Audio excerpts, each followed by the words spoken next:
രാജ്ഭവൻ എന്ന് പറയുന്നത് നമ്മുടെ രാജ്യത്തെ ഒരു പ്രധാനപ്പെട്ട ഭരണ കേന്ദ്രമാണ്.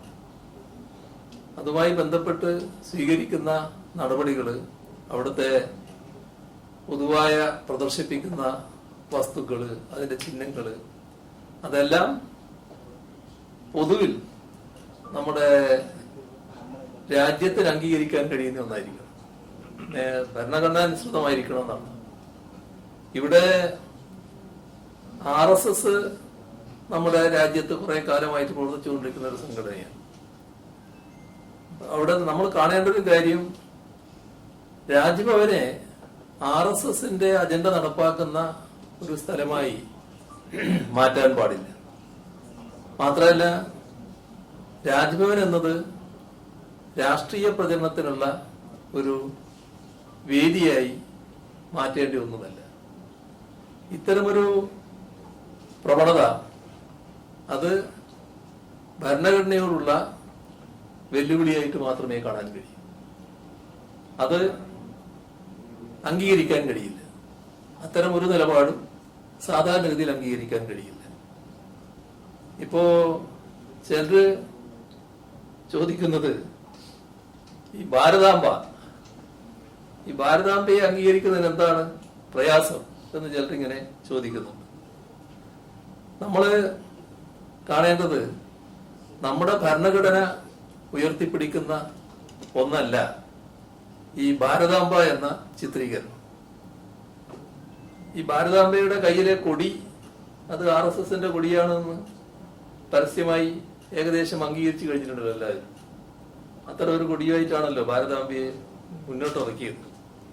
അപ്പൊ RSSന്റെ ചിഹ്നങ്ങളെ RSSകാർ ബഹുമാനിക്കും. ബഹുമാനിച്ചോട്ടെ, ബഹുമാനിക്കണ്ട നമ്മൾ പറയുന്നില്ല. പക്ഷെ അതെല്ലാവരും അംഗീകരിച്ചു കൊള്ളും എന്ന് പറഞ്ഞാൽ അത് നടക്കില്ല. അത് RSSന്റെ ചിഹ്നം RSSകാർ കൊണ്ടു നടക്കട്ടെ, മറ്റുള്ളവരെല്ലാം അത് അംഗീകരിക്കണമെന്ന നിലപാട് സ്വീകരിക്കുന്നത് ശരിയല്ല. അത്തരമൊരു നിലപാട് സ്വീകരിപ്പിക്കുന്നതിന് രാജ്ഭവനെ ഉപയോഗിക്കാനും പാടില്ല. നമ്മുടെ ജനാധിപത്യത്തിന്റെ ആധാരശിലയാണല്ലോ ഭരണഘടന.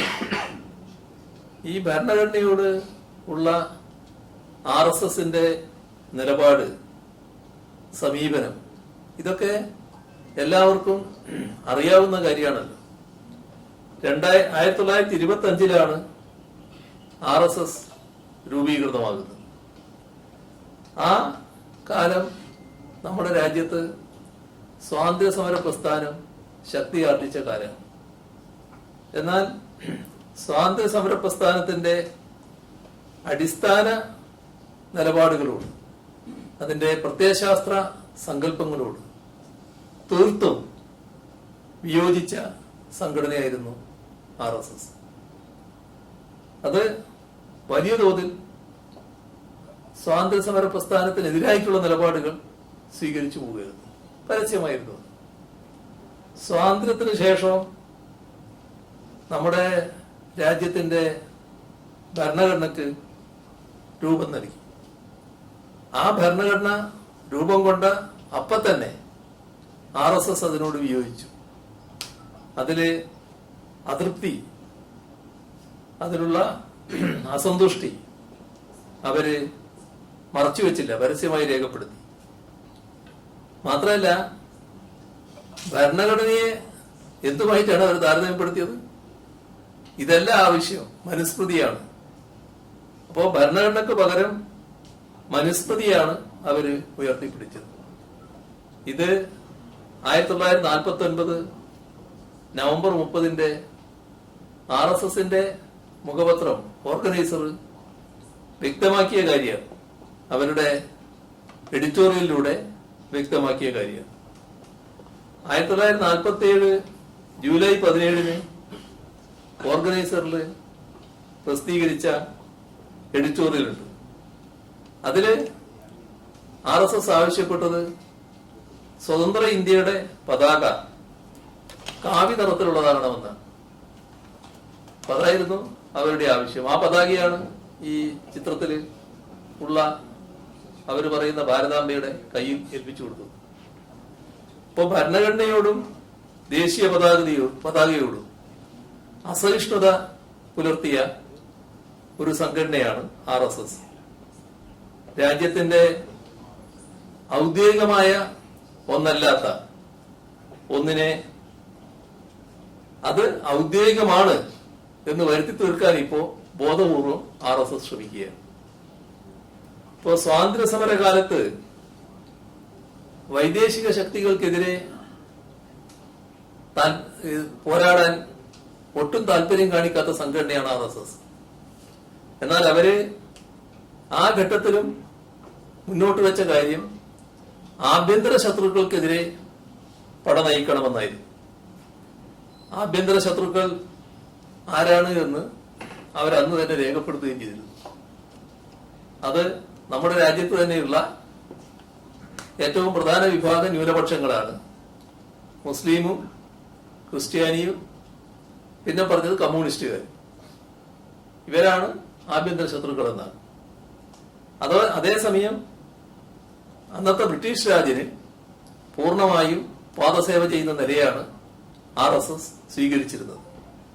ഇപ്പൊ നമ്മുടെ കേരളത്തിന്റെ അനുഭവം എടുത്താൽ തിരുവിതാംകൂർ ഒരു നാട്ടുരാജ്യമായിട്ടാണല്ലോ നിലനിന്നിരുന്നത്. അത് സ്വതന്ത്ര ഇന്ത്യയിൽ ലയിക്കണം എന്നാവശ്യപ്പെട്ട് സമരം ചെയ്യാൻ ഏതെങ്കിലും RSSകാരനുണ്ടായിരുന്നു? ഒരു RSSകാരനും അതിനുണ്ടായിരുന്നില്ല. മാത്രമല്ല, അന്നത്തെ ദിവാന് വേണ്ട എല്ലാ ഒത്താശയും ചെയ്തു കൊടുക്കുകയാണ് അവര് ചെയ്തത്. ഇപ്പോ രാജ്ഭവനിലെ ഈ പ്രദർശിപ്പിച്ച ചിത്രത്തില് കാണുന്നത് ഇന്ത്യയുടെ ഭൂപടാണോ? അതൊരു നോട്ടത്തില് എല്ലാമാണ് കാണുന്നത്. ബ്രിട്ടീഷ് ഭരണത്തിലുണ്ടായിരുന്ന പ്രദേശങ്ങളുടെ ഭൂപടമാണ്. ദക്ഷിണേഷ്യയിലെ രാജ്യങ്ങളെ ഒറ്റ ഹിന്ദുത്വ രാഷ്ട്രമായി ഏകീകരിക്കണമെന്ന RSSന്റെ വർഗീയ അജണ്ടയുണ്ട്. ആ വർഗീയ പ്രോജക്റ്റിന് നമ്മുടെ രാജ്യത്തിലെ ഭരണഘടന ഒരു പിന്തുണയും പിൻബലവും നൽകിയിട്ടില്ല. അതിനെ അംഗീകരിക്കേണ്ട ഒരാവശ്യവും, ഭരണഘടന നിർദ്ദേശിച്ചിട്ടില്ലാത്ത ഒന്നിനെ അംഗീകരിക്കേണ്ട ഒരാവശ്യവും ഞങ്ങൾക്കില്ല. ഒരു കാര്യം മാത്രമേ പറയാനുള്ളൂ: രാജ്ഭവനെ RSS ശാഖയുടെ നിലവാരത്തിലേക്ക് താഴ്ത്താൻ ശ്രമിക്കരുത്.